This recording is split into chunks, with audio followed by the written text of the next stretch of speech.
มันจากมืดแล้วบ่ พอแห้งเลยพี่น้องตัวสีเต็มนี่เนาะ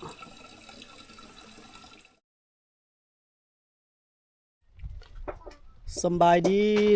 พ่อแม่พี่น้องพอกันมาEP 3พี่น้องติดตามวิถีชีวิตสาวงามบ้านป่าเนาะพี่น้องEP นี้เพิ่นอาจจะ1 ข้าว1 น้ำแล้วพี่น้อง1 ข้าว1 น้ำยามแรงพี่น้องบ่าวจอยพามาติดตามEP นี้ต่อนะพี่น้องเนาะวิถีชีวิตของน้องเนื้อเนาะพี่น้องเนาะสาวงามบ้านป่าสาวงามในป่าลึกเนาะพี่น้องเนาะโอเคเข้าไปติดตามมาชมกันเลย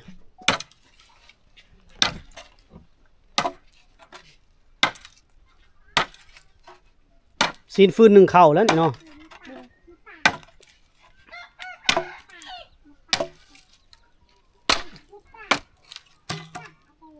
โอ้เสือให้ก็นุ่งเลยบ่เสือกะ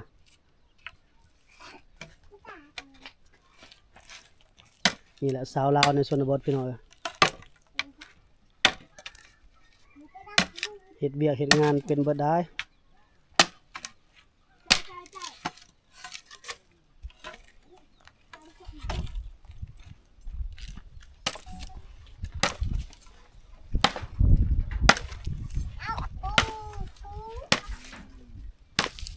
สาวลาวซีนฟืน1 ข้าวพี่น้องตัดฟืน1 ข้าวฟืนนี่ก็ไปแบกมาแต่ผู้พุ่นละ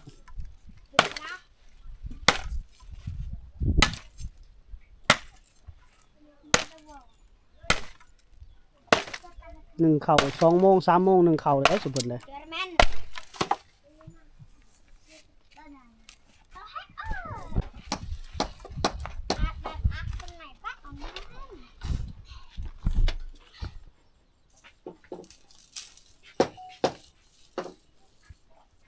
ดังไฟ1 ข้าวแล้วพี่น้อง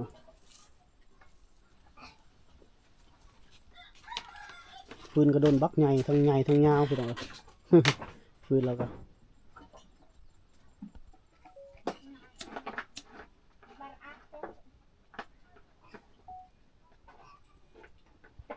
ดังไฟ1 ข้าวว่า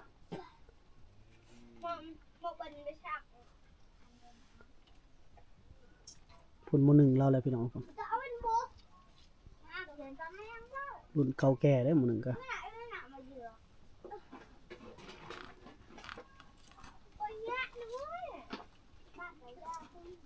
วิถีชีวิตของน้องเพิ่นพี่น้อง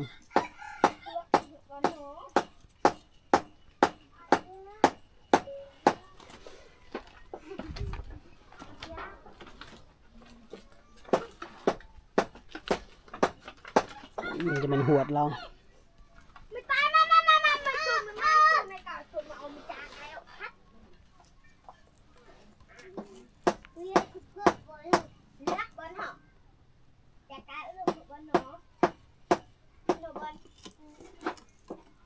แม่บ่อยู่ได้1 ข้าว1 น้ำทาเราแล้วเนาะ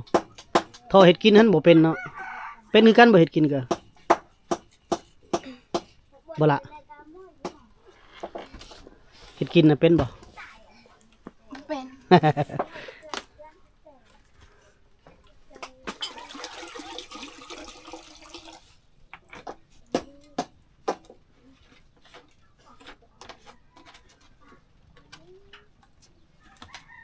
หมอเราก็น้องพี่น้องหมอท้องเลยพี่น้องเอ้ยหมอสมัยแต่ก่อนไปแล้วนะ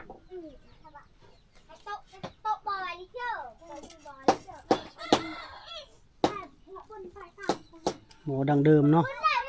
หมอแต่เก่ามันนานนั่นได้พี่น้องเอ้ยคันหมอเฮาปกตินี่มัน1มันสิมันไวมันห่อนไวเนาะอันนี้บ่จอยคิดว่านะมันน่าจะหนากว่าเดิม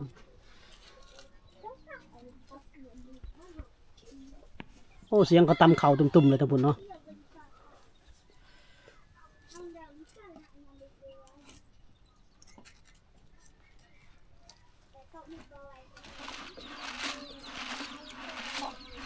โอ้ขู่มาเข่าเราก็คักเลย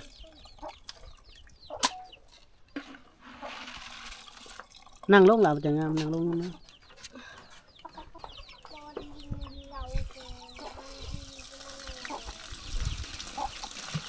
โอ้ พิ่นมาเข้าคิดว่าเหล้าดองซะดอกคิดว่ามักอันหยังซะสักอย่างเนาะ ปวดเหล้าก็คักเลยพี่น้อง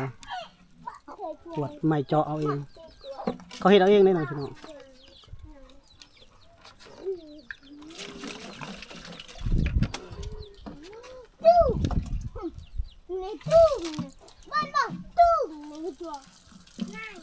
นี่แหละวิธีสาวลาว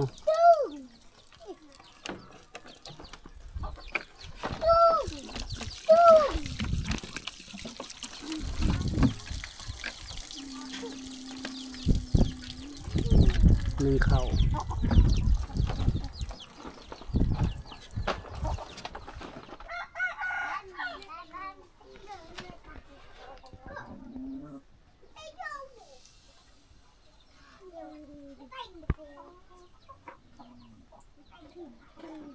แผ่มันจิกไว้อย่ามันหัว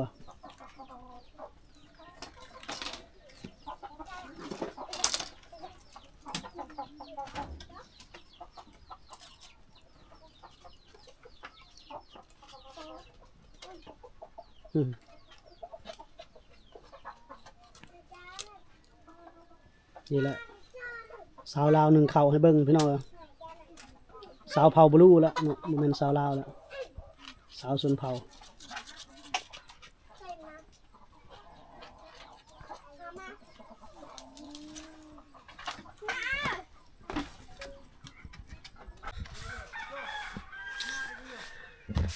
ในช่วงที่รอน้องเนื้อพันหนึ่งเข่าวันจอยสิพาพี่น้องมาชมบรรยากาศในชนบทบริเวณหมู่บ้านเขาเจ้าพี่น้องผ่านมาเมื่อกี้เป็นพัดเขาพูดนึกว่าตำเขาลายอยากให้สัมผัสเหมือนกันพี่น้องจะไปได้ตำเขามื้อนี้ไม่ได้ตำเขาปะซื้อได้เจ้าหนังซื้อได้เจ้านะเหมาะกับเจ้าละมือของมันกี่มาเฮิร์น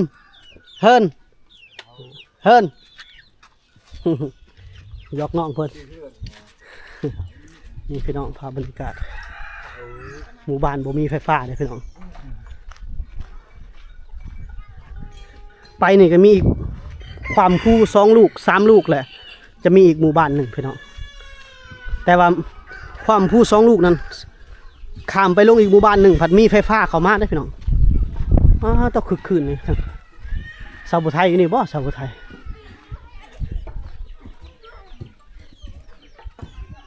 เขาเจ้าตำเขาพี่น้องเคยเห็นบ่พี่น้องสาวบุไทยก็กำลังเล่งบ้านฝ้าอยู่พี่น้องทางเพจสาวบุไทยคนไกลบ้านเพิ่นกำลังเล่งรออนุมัติการสร้างรายได้อยู่สาวบุไทยนะคึกคืนขนาดเนาะตำหลายคนเลยมื้อนี้แห่งหลายคนพี่น้องม่วนดอ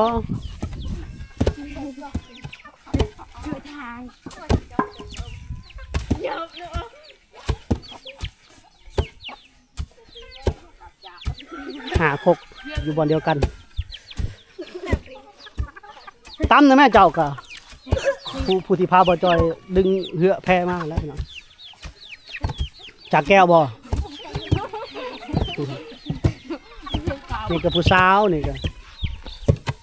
ซื้อได้พวกนี้คือตาละมือมาตันฮะตันอันนี้ปรีฮะปลีบ่น้องปลีน้องตันน้องปลี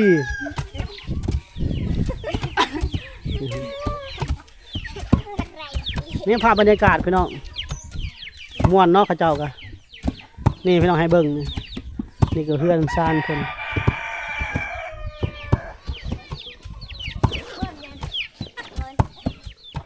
ช่วงที่เฮารอน้องเนื้อเป็นตำข้าวแล้วพี่น้อง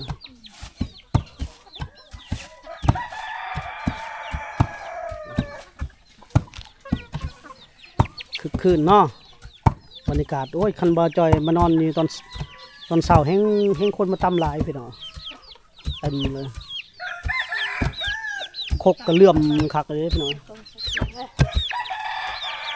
ผ่านการใช้งานมาหลายปี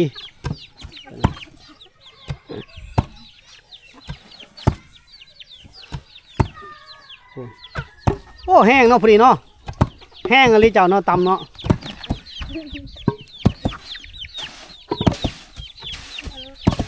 ผู้สาวได้1 2ผู้สาว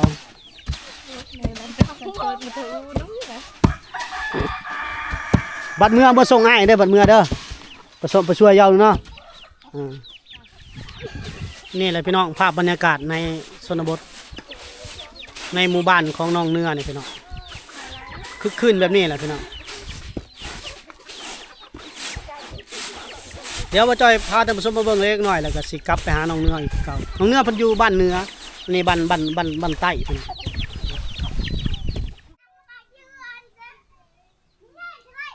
ฮอดคันใดล่ะหมอเขาเฮาใกล้สุกแล้วบ่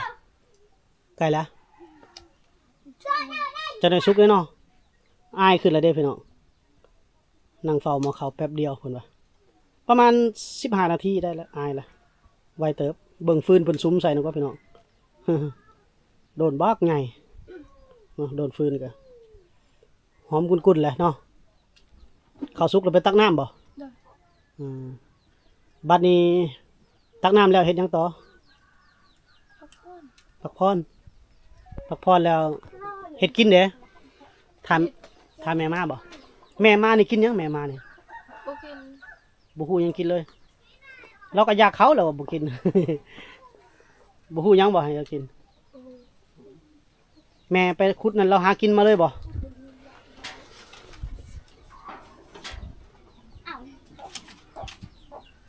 จักโมงไปอาบน้ำประมาณ4 โมง4 โมง5 โมงเนาะค่ำๆอาบอยู่ไสอาบนี่น้ำเซอาบน้ำเซเนาะน้ำเซที่อายขามมาได้เนาะมื้ออื่นมันบ่อยู่แล้วมื้ออื่นเนาะไปขุดหักไม้คือเก่าได้เงินได้หลายเด้อเอามาปั่นในจอยนะขายหักไม้ละไอ้จอยบ่ยอกสู้หาแล้วเพิ่นกะเพราะว่าช่วงนี้มันเป็นของป่าพี่น้องหักไม้ที่เราขุดนะถ้าเห็นตามทางมาจอยสิถ่ายให้เบิ่งพี่น้องจะหาภาพประกอบว่ามันมีหน้าตาเป็นไงหักไม้ที่ขุดนะพูดแต่ว่าหอมขนาดยังท่านได้เฮ็ดยังก็หอมเลยมีกลิ่นหอมพี่น้องหอมหักไม้นะเกิดหักเอียนดอนภาษาลาวเมืองไทยบ่ฮู้ว่ามีหรือบ่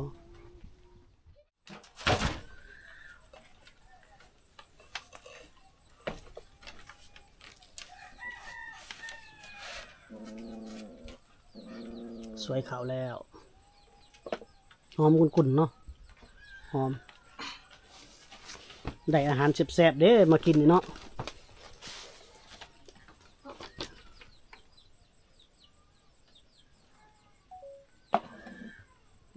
ควันกลุ่มๆนะ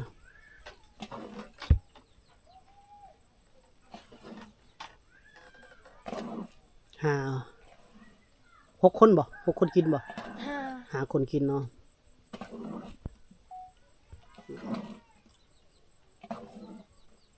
5 คนกินน้องเพิ่นว่าสวยเขาแดงๆเนี่ยเขาเก่าเนาะล่ะเนาะเขาเก่าเขาให้เขาเก่าพี่น้องออกแดงๆนิดนึงแต่ว่าเขามาเลมันก็แดงแบบนี้แหละเขาใหม่ก็แดงแบบนี้กันพันมาเล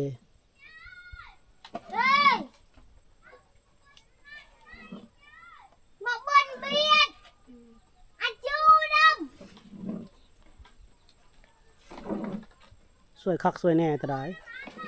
ปินไป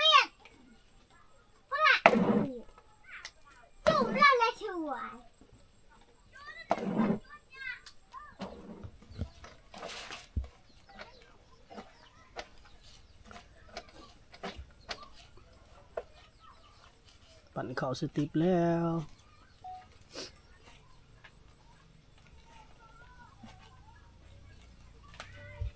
หนึ่งเข่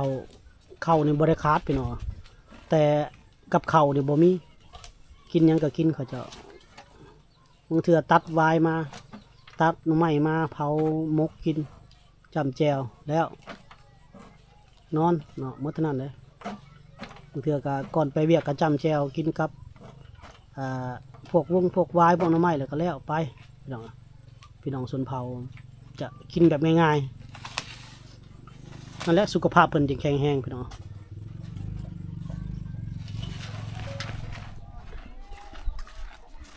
อ้าวผู้นี้มาแล้วผู้นี้ไว้รีบไปตักตอนไหนปอดูนึงบ่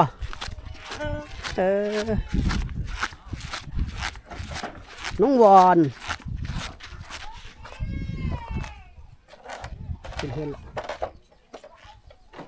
ไปก่อนจะหน่อยผู้นั้นบ่ถ่าเด้แห้งยางบุกเลยไม่ได้สนผู้ใดได้นะพี่น้องเอ้ยกับบอลเดียวกันแล้วกับน้องบอลมาเอาเนาะบอลเดียวกันกับบอลมาเอาเนาะ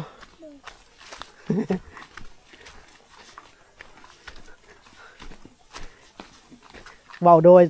ทั้งคลิปไปเด้พี่น้องถือว่าพัฒนาการไวได้พี่น้องเอ้ยเก่งเนาะเว้าลาวดูเด้อ FC หักแพงหล่ะเอ้ยกับผลดีต่อเจ้าเองเหรอละเส้นทางยากลำบากอ้ายก็สิมาดอกคะแนนเพิ่นให้เป็นสะพานบุญคะแนนเจ้าได้เอาแล้วลงน้ำด้วยได้บาดนี้พี่น้อง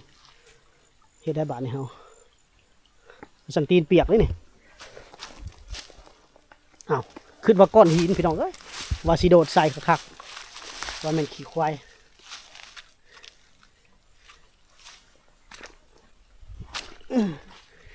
โอ้ยติด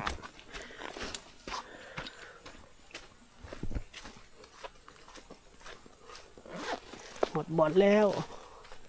บอดเดียวกันครับ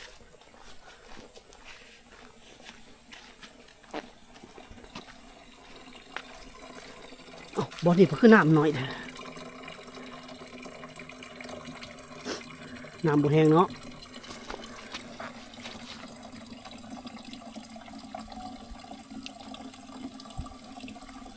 มาสุดก่อนน้ำแห้งๆบ่น้ำขึ้นน้อยแท้มันจากมืดแล้วบ่ พอแห้งเลยพี่น้องตัวสีเต็มนี่เนาะนี่แหละเข้าสู่คันวิทย์หนาฝนแล้วเข้าสู่หนาแรงแล้วชาวบ้านในชนบทจะลำบากเรื่องน้ำเด้อพี่น้องเด้อตามที่ว่าจอยเคยสัมผัสมา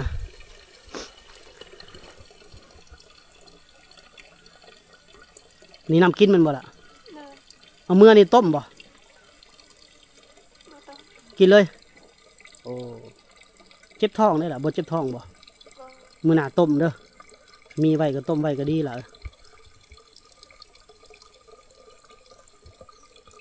จะหลอกนะเต็มแล้ว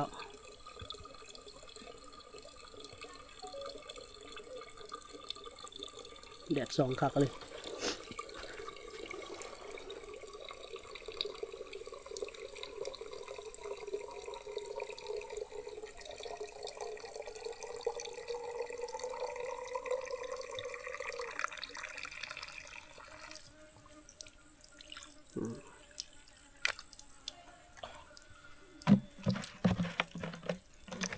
น้ำ2 ตุกนี่กินจากมื้อนี่บ่น้ำ2 ตุกนี่กินจากมื้อวะ มื่น มาตักไหม โดย คือบ่เอามาหลายตุกซะ นึ่งเขา อ๋อนึ่งข้าวก็เอาน้ำนี่บ่ โดย นักคือบ่เอาหลายๆกระตุกนี่ ลงแล้ว โอ้อยู่เพิ่นยังมีอยู่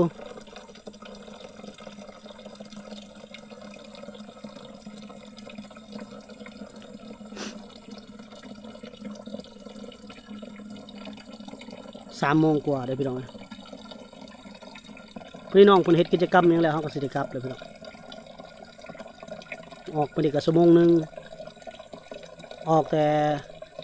ทางที่ว่าแวะเข้ามาหาบ้านเรานี่1 ชั่วโมงพอดี2 ชั่วโมง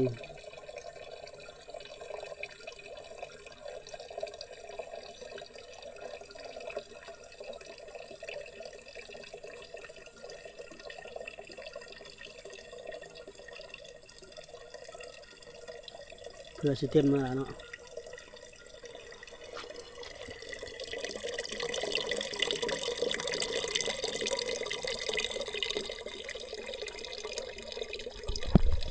ได้น้ำกินแล้วก็ไปเลยพี่น้องเอ้ย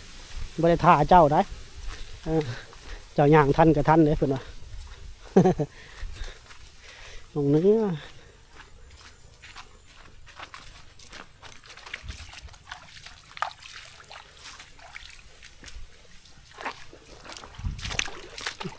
เหยียบสะดอกน้ำจ้ะ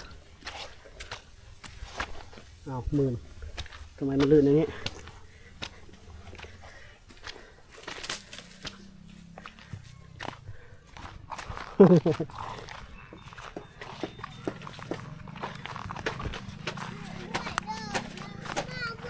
โอ้โห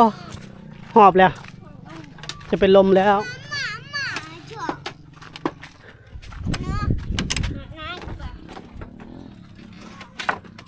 อืมเมื่อยบ่มานั่งพี่ละ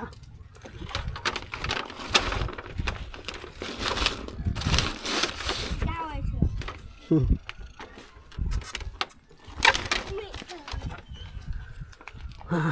ถือว่าเมื่อแล้วเบียกบัดนี้เนาะบ่ได้เฮ็ดหยังต่อบ่บัดนี้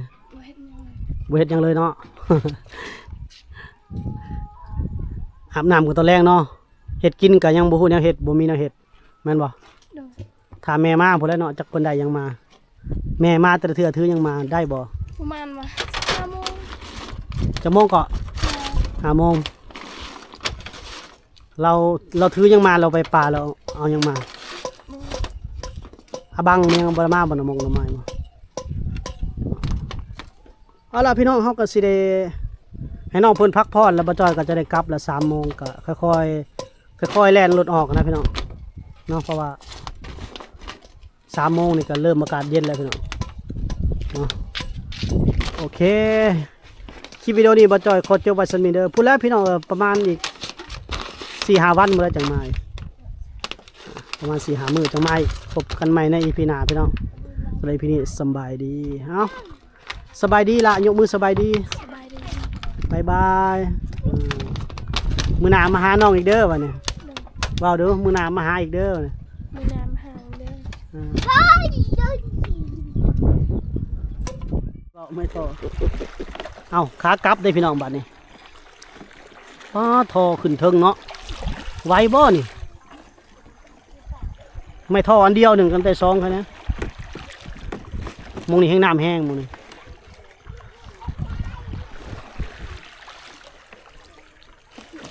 เปาะบ่นี่บ่ไปอยู่สาวไทยเสียวเลยหัวแอกเลย ลุ่มลงเล่นน้ำมันน้ำแหลกอะไรละว่า อย่าพักกันหัวหัวก็สิคิดสิชุ่มน้ำผู้ทอกันไม่ท่ออันเดียวกัน2 อันก็ได้สิซอยกันอยู่ เพราะวันนี้น้ำมันแห้งเนี่ย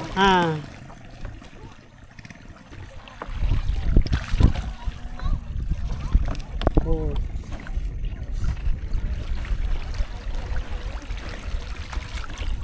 ทอทวนน้ำเนาะ ได้ล่ะ ใส่ละเงินเอ้าน้ำเลยอย่าพาไปนี่เอานี่เงินนี่มื้อหน้ายังซื้อเกิบมาให้เด้อโอ้กระเถอะแต่พูดมาบ่ได้เปียกหามาเปียกบัดนี้ให้น้องเพิ่น20,000พี่น้อง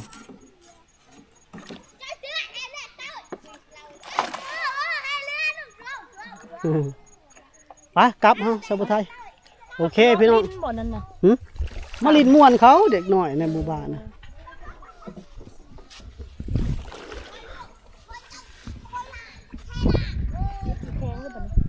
ถือว่าเป็นประสบการณ์แล้วก็ให้พี่น้องได้ครับเบิ่งครับชมนํกันเนาะ คือปิ้นไปทางคักแท้ บ่ถึงทั้งหมดเนาะนี่แหละภาพบรรยากาศในชนบทพี่น้องบ่จักว่าตำข้าวบ่จักว่ามีวิถีชีวิตแบบดั้งเดิมเนาะยามนี้แหละพี่น้องจังได๋น้ำก็ลดลงแหละประมาณเดือน4 เดือน5ก็ได้ขี่รถมอเตอร์ไซค์ข้ามเลยเนาะโอเคพี่น้องพบกันอีพีหน้าพูดเลยประมาณเสาร์อาทิตย์หน้าเพื่อจะได้มาหาน้องไปเนาะสำหรับคลิปวิดีโอนี้เราก็จบไว้สำนี้เด้อบ๊ายบายสบายดีสาวผู้ไทย สบายดีไป สู้ได้เพิ่นเมื่อยขนาดนั้นพี่น้อง โยมีแต่หยางกับหยาง เราเป็นแอดให้ยางตลอด ลายมือ